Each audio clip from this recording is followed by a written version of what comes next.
It's multiplayer reveal day for Black Ops 7, COD NEXT is next week, and this time around, after 3 iterations, they decided, let's drop our information ahead of time this time around. So this week we've got COD reveals, also some cool stuff with Battlefield 6 for those not necessarily interested in Black Ops 7 this coming week, but today we're taking a look at Black Ops 7 and what was learned. Drop your thoughts, drop a like, and make sure to subscribe to stay updated with all things FPS content. Between Battlefield 6, Arc Raiders, and then Black Ops 7, not entirely sure when I'm going to sleep getting all that playtime and grinding out the games, plus making content on all 3 of those in the next 2 months, but I welcome that challenge and would love to have you guys along for the ride. But anyways, let's get into it. So personally speaking, to start, I wasn't necessarily wowed with the trailer itself. I did appreciate that there were no cinematics, but instead it was 100% gameplay, which I guess then loses some of the air quote like flair on it, but I do really like what we saw in the blog post. What they posted is everything that I had hoped they'd lead off with. And while I get it super early by comparison to showcase multiplayer that early on in the August reveal, this is the kind of stuff that we talked about in our video that I'm like, this would have been nice to know as the context instead of the mind-bending sort of trailer that we had for the campaign. This blog post was actually really insightful and offers up a ton of information ahead of time that we didn't quite get to see yet, and that otherwise we often wouldn't see until closer to the launch of the game still. Today we're taking a higher level approach to everything just because of how much there really is to discuss, but following videos will dive deeper into specifics that we can't cover all in one spot. Like tomorrow, I think that we have a breakdown and deep dive of the camos in progression, because that has a few changes that I think are honestly really good if you're interested in Black Ops 7. I know that right up front, not everybody will be, and that's totally fine. But for those that are, there is some cool stuff buried amongst all of this. Start out with maps though, because one thing that I was actually kind of surprised with is they showcased all 18 maps that we'll end up seeing for Black Ops 7's launch. These include Scar, Homestead, Blackheart, Den, Colossus, Toshin, Flagship, Retrieval, Paranoia, The Forge, Exposure, Cortex, Imprint, Raid, Express, and Hijacked, along with the skirmish maps of Mission Tide and Mission Edge. Now these, one of the big things out of Black Ops 6 was the sort of concern of an overabundance of small maps.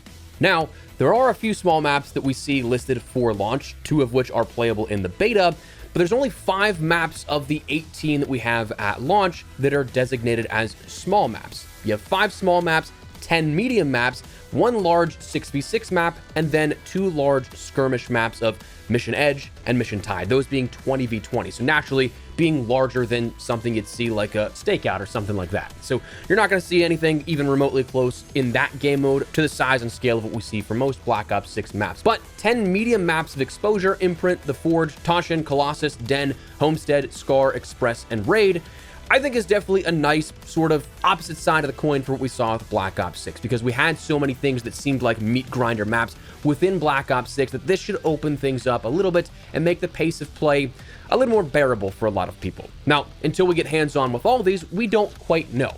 With the fact of Express and Raid being medium-sized maps, those being sort of good markers for what we know of those sizes and how we've seen them play in the past, I think, personally speaking, those are some of the blueprints for map sizing. So to have 10 maps like that, I can definitely get on board with. Small maps, again, we don't quite know the sizing for Black Ops 7 and what that will entail, whether it be something like a Stakeout that is a much, much smaller map, or if it's something that's still designated like a Subsonic as a smaller map, which is still small, but it's bigger than Stakeout. Also pleasantly surprised they went into sort of depth with all of these maps. The one thing that is missing is specific layouts of these maps, but you get details and information about each of these already well before the launch of the game. Like, we still have almost 2 months to go until the game launches, so can appreciate that. Let's talk about weapons next, because they also detailed a ton of weapons that we'll have here in the beta and on offer at launch. For assault rifles, you have the M15 Mod 0, the MXR-17, the Peacekeeper Mark I, and they said to expect 3 additional assault rifles for the launch of Black Ops 7. SMGs, you have the Graz 45K, the Dravik 45, and the Razor 9mm with 3 additional SMGs at launch. Shotguns, you have the M10 Breacher, the Echo 12, and an additional shotgun at launch yet to be named. LMGs, you have the Mark 78 and an additional LMG at launch. So unfortunately, only 2 LMGs at launch, it seems like, for Black Ops 7. Marksmans, you have the M8A1 returning. Cannot wait to use that thing again. My beloved from Black Ops 2. And then 2 additional marksman rifles coming at launch. Sniper rifles, you have the VS Recon, which they detailed back in August to us was modeled after the DSR to be very akin to that, so nice to see. And you have the XR3 Ion, which is a 3-round burst sniper rifle, which play Black Ops 3, you'll probably remember it being akin to the PO6. They did say there's one additional sniper rifle coming at launch, and then you have the pistols of the Jaeger 45, the COD 9, and an additional pistol coming after that. Launchers, you have the ARC or ARC Mark 1 and one additional launcher there. Melees, you have the Flatline Mark 2 and an additional melee weapon coming at the launch as well. They also showcased a little bit about weapon build sharing, where this is a new feature for Black Ops 7 that you can end up sharing a build code with someone and it will immediately input it into your weapon customization. Of course, pending unlocks and things like that. Like if you don't have a specific attachment unlocked, it won't automatically apply it to that build, but it would add everything else alongside that. This being just a way to share customization, and honestly, I think a really nice feature. We rarely do class setups anymore. Like we usually do like one a season or something like that, but I'm looking forward to being able to share that kind of stuff with you just right out of the gate. But talking about customization, let's talk a little bit about the creator class, UI improvements, perks, specialties, all that kind of stuff. So firstly, the UI of the creator class looks, I think, so much better. Reminds me a lot of Black Ops 3 mixed with a more modernized perspective of how things have gone in recent years, but I do like this UI a lot better than what we see with the last couple. For your gunsmith, to start, you are going to end up having basically the same gunsmith you're used to with Black Ops 6.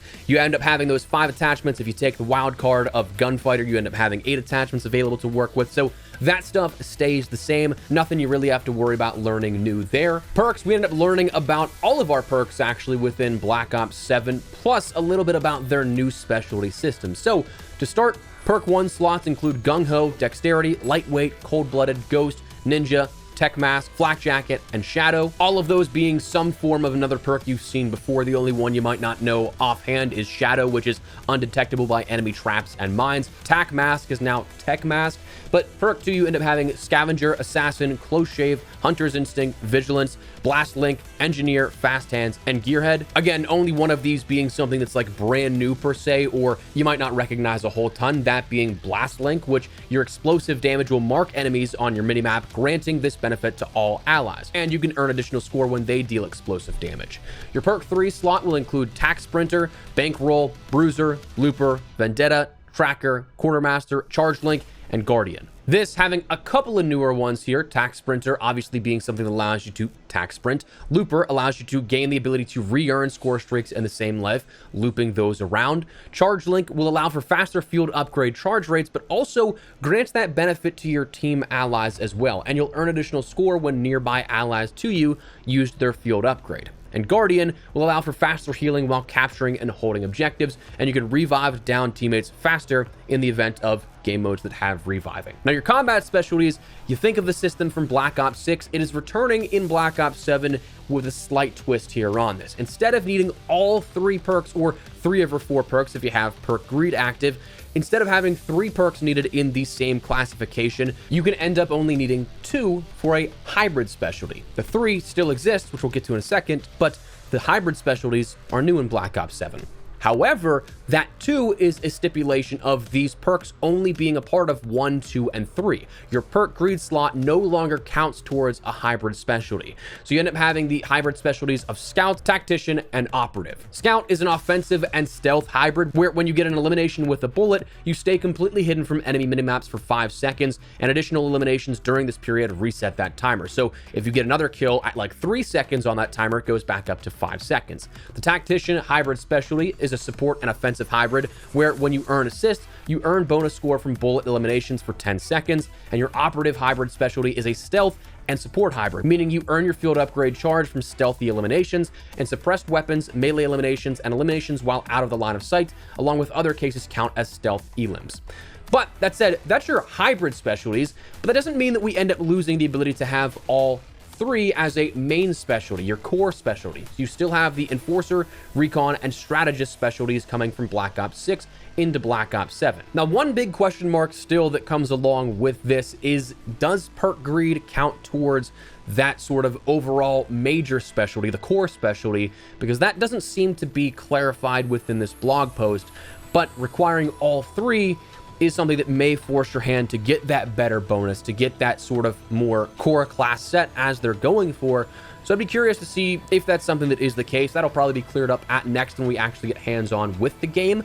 But the Enforcer combat specialty is the same. Recon is a little bit different, where you see the closest enemy on your minimap now. It's no longer the sort of oracle ping from COD Ghost that allows you to see the outline of enemies players through walls for a little bit, and the edge of your HUD will pulse with enemies outside of view while leaving no death skulls. So that part still is the same, but you also have a little bit different of a strategist core specialty, where it increases score for objectives and sabotage. You deploy equipment faster, but you can also see enemy content through walls for a short period of time. So those are your combat specialties. Honestly, I quite like that they're introducing a hybrid system here, offering more ways to get benefit for how you want to play. I'm just curious again if perk greed does play effect into the core specialty or not.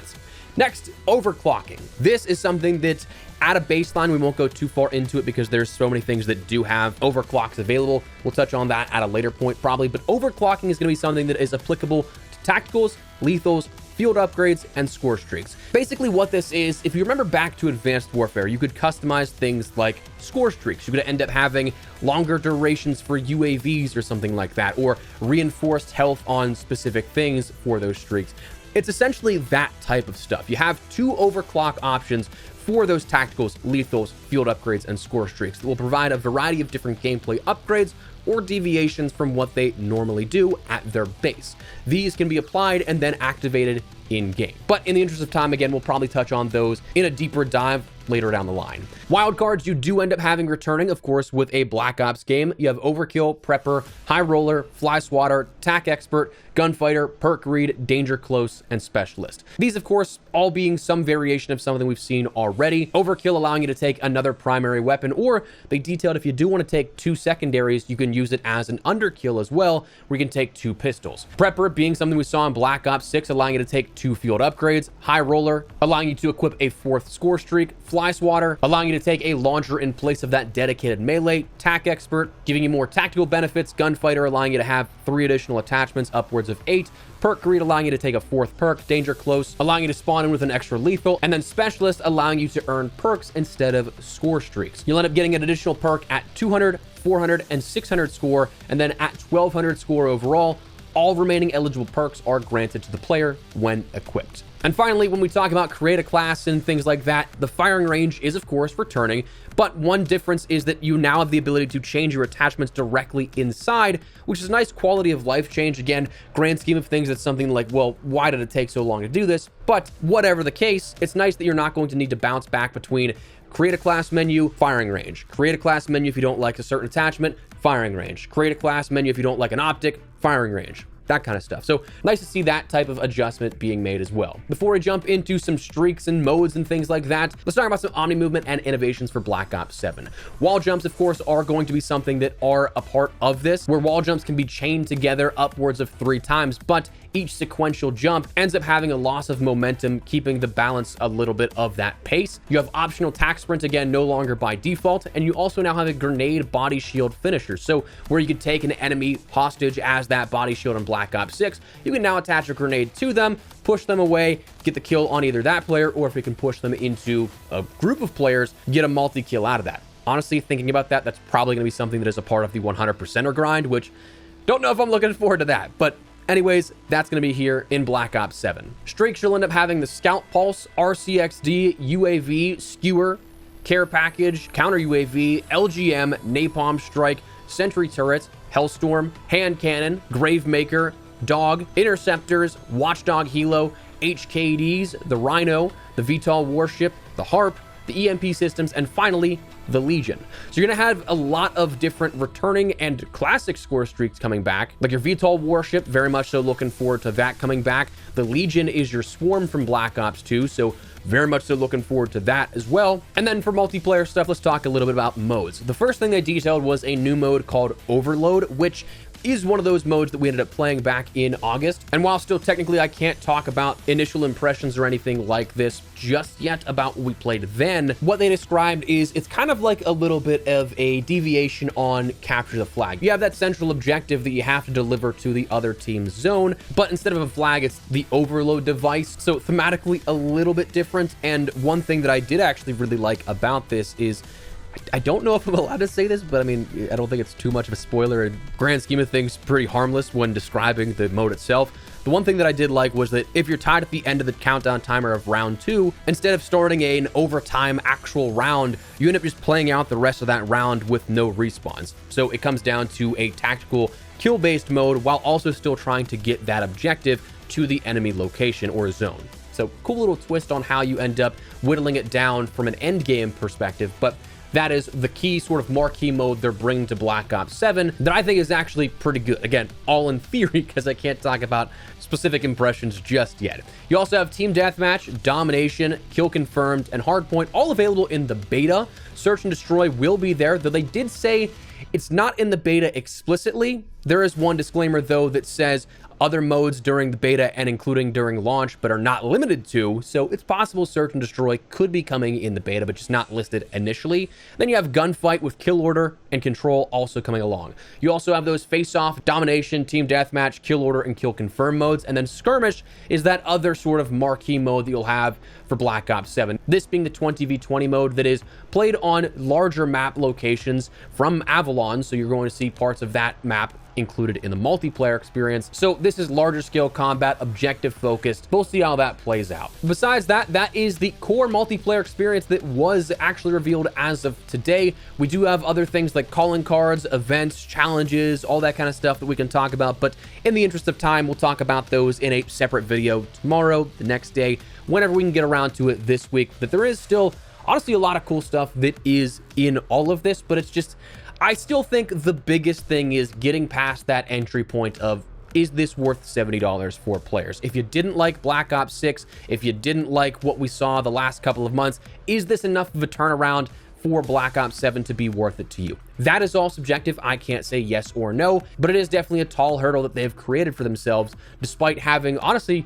a lot of cool stuff here being learnings and progressions from what we saw out of this past year. We'll talk more on that later in the week, again, in a sort of like overall impressions type of thing.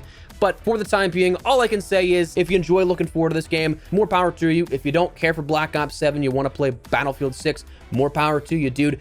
Gaming is absolutely one of those things that in the world right now, we live in a crazy time. Just play whatever makes you happy, man. That's what gaming's all about. Enjoying an escape and playing what we have fun with. So just, if you don't like this, don't dwell on it. Who cares? Don't like Battlefield 6? Don't dwell on it. Who cares? Just play and engage with what you enjoy. That's all I got. Anyways, that's Black Ops 7. Let me know your thoughts down below on what we saw out of today. Like I said, I think this was a lot more insightful and something that I would have loved to see a little earlier than opposed to like the campaign trailer that we got, because honestly, I think they kind of shot themselves in the foot with that. But it's nice to see all this, I guess, better late than never. But for now, that's going to wrap it up. So drop your thoughts down below. Drop a like if you guys enjoy the video. And make sure to subscribe for more Black Ops 7, Battlefield 6, Arc Raiders, and even more FPS content.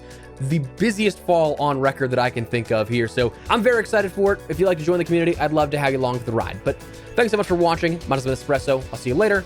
Take care and peace.